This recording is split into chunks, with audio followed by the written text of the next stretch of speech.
Alright, so hopefully my voice is being picked up from this, and welcome to another episode of Culinarian Quest. I'm going to be a little stiff right now, so don't mind.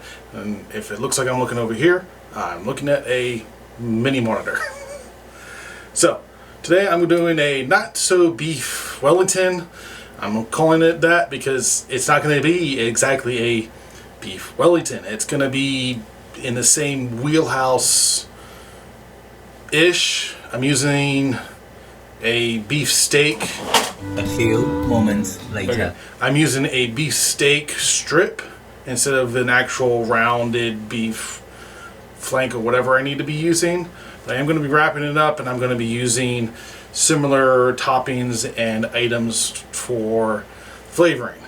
And the recipe I am basing this off of is in the Starfield cookbook. Because I'm too lazy to look up the actual recipe.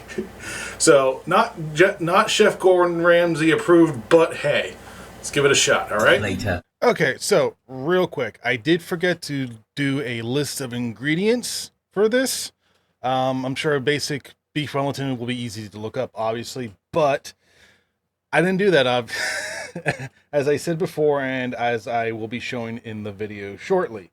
But for the Jameson Wellington, because I did say this is from Starfield, there is a cream sauce that goes with it, which didn't do, but I will list the ingredients. You'll need a half cup of sour cream, 2 tablespoons of horseradish, 1 tablespoon of mayo, 1 teaspoon of lemon juice, 1/4 teaspoon of salt, 1/8 teaspoon of black pepper, and 1 tablespoon of chopped chives. Now, like I said, I didn't use that, so I'm going to kind of skip that one, but I will keep the list up. Now, for the Wellington itself, you'll need 1 pound beef tenderloin, half a teaspoon of salt, a 1/4 teaspoon of black pepper, 2 tablespoons of olive oil, 2 tablespoons of English mustard. I didn't find English mustard, so I used a different kind, which I will be showing in the video. 2 tablespoons of unsalted butter, 1 pound of cremini. Sorry if I'm screwing that up. Mushrooms, 1 small shallot, coarsely chopped, 2 cloves of garlic, coarsely chopped, 1/4 cup cooking sherry or white wine, 1 teaspoon of fresh chopped thyme leaves, 1/2 teaspoon of ground laurel / bay leaves. And later in the video, I will be saying a substitution for that I found is oregano. I didn't find laurel. And the bay leaves I had didn't quite grind up very well.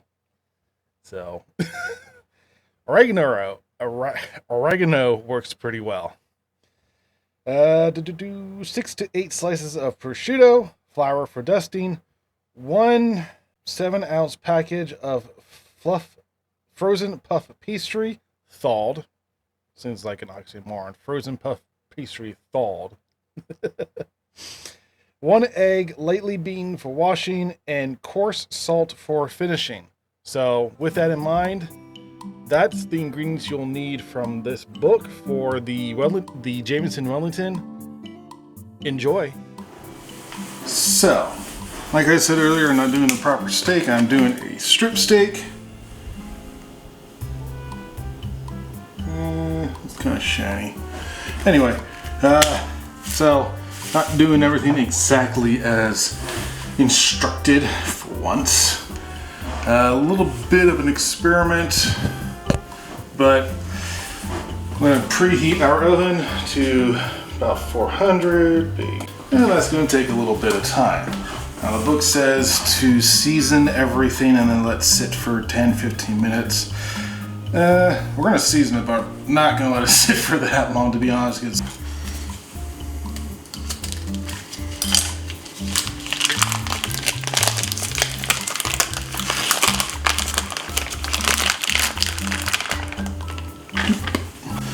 We're not going to heavily season this.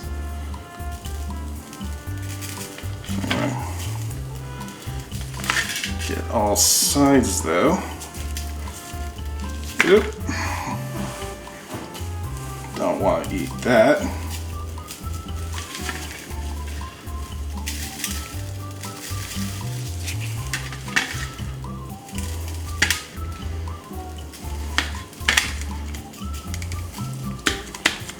And that should be good. And I'm just using regular salt, pepper, garlic.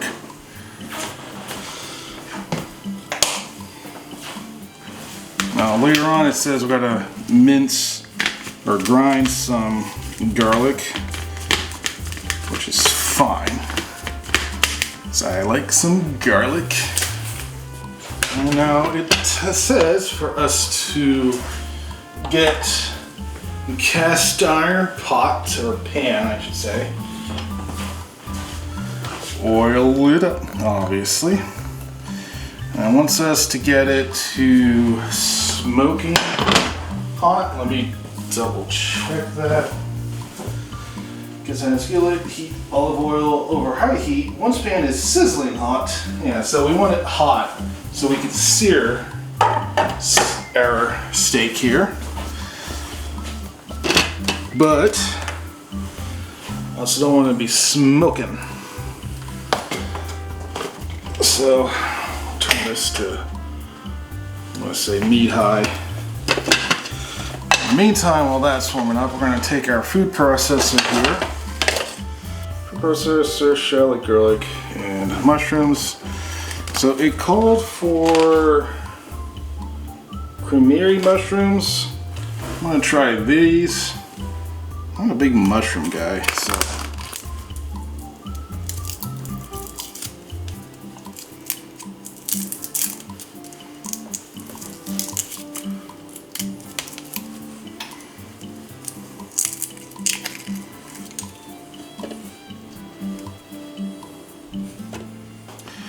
Boop. And now we are going to grind this one up.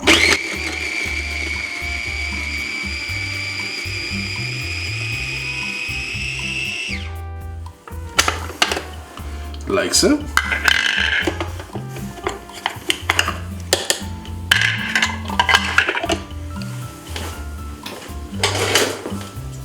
Let's throw this in with the laurels because I'm gonna have to do that eventually anyway.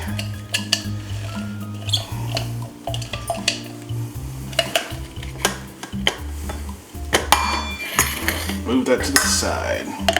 Pan is cooking. I'm going to apologize for the noise. I'm going to mute this. So with the fan going, I will record this way. We want to give each side a sear, sealing in the freshness. Man, this was so good. But the book says to do about 2 minutes each side. Since this was a little bit thinner, I didn't do that. So, nice sear, and then put it to the side.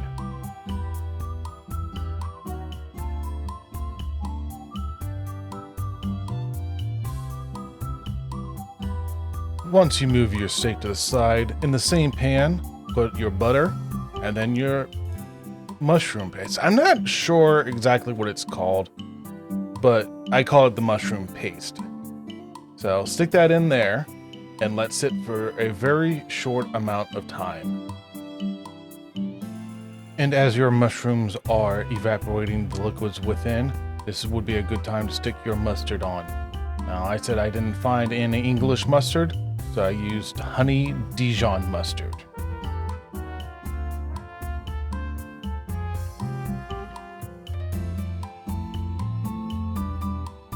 Now this is the first of my failures for the mushroom paste. You're supposed to let the water evaporate out of the mushrooms for a few minutes. And then once they are evaporated, you're supposed to pour cooking wine to get the rest of the stuff off the bottom. And then you're supposed to let that dissolve. However, I forgot that the burner I had is a quick broil, which means it stays hot real fast. Well, it gets hot and stays hot for a while. So I dumped that out and I started again. Same process. Used oregano this time, as I said earlier. And, well, honestly, it was the same results. I thought I was doing a little bit better, and then I stepped away for a minute, and well, it didn't work. It burnt again. This is a process I will have to work on, but yeah, I definitely screwed it up this time around.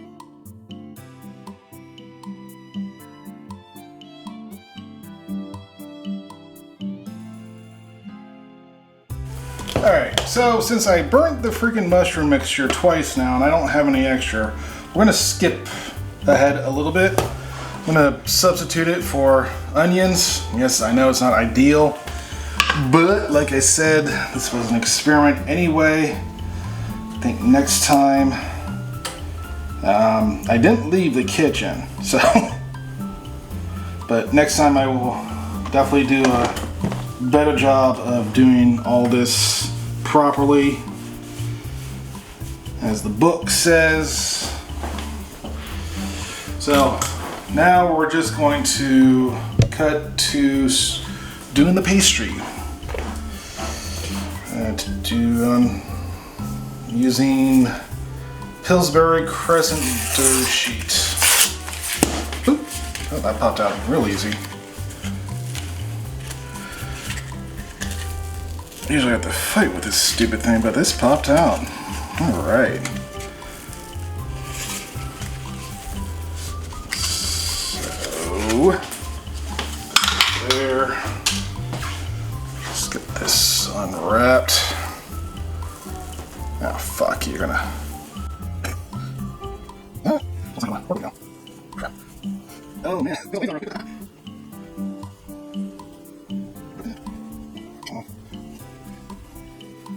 is gonna be. This is the luckiest thing I've ever made since I was meeting. This is gonna be the absolute worst thing I've ever attempted to make. We're gonna get the prosciutto.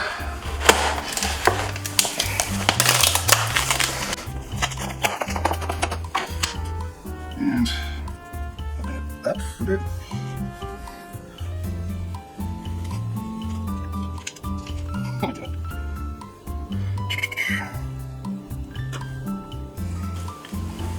Put some onion down.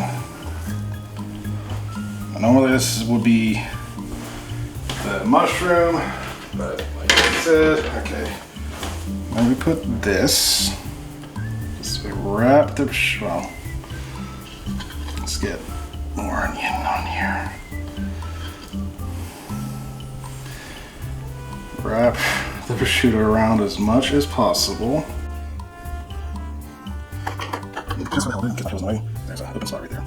Okay, now. My God. Disaster.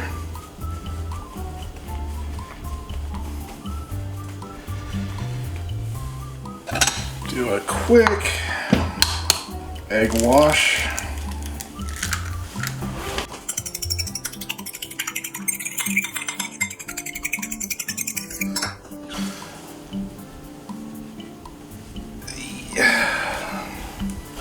Now do the egg wash.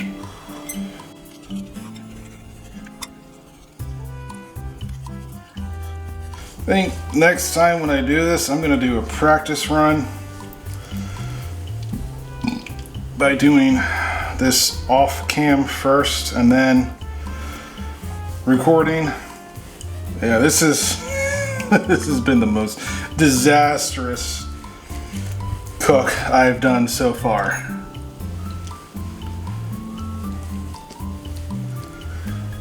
And then I'm supposed to chill in the refrigerator for 10 to 15. So we'll come back in 10 to 15. Alright, now that it's chilled, book says put some salt on there. I'm gonna put salt on there. I'm gonna put a little cracked pepper and garlic seasoning in the rub on here. Get a little more of a kick.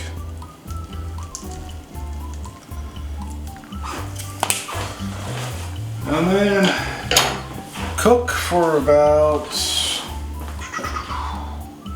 25 to 35 minutes, or at least until the meat reaches about 125, 130, or the dough turns gold. I'm gonna go with the 130 one, only because that's minimum safe cooking temp. So let's stick it in, and I'll come back and whenever it's done. Let's pull this out. It's tempted. It's done. Just 140.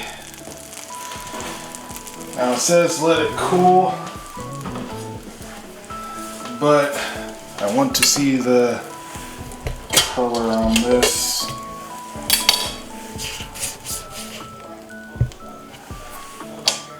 So let's cut this sucker open. Uh-oh.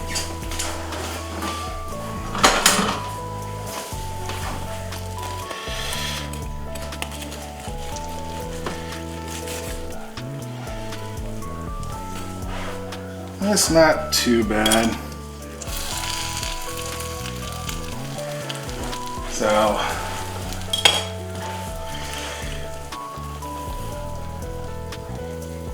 yeah.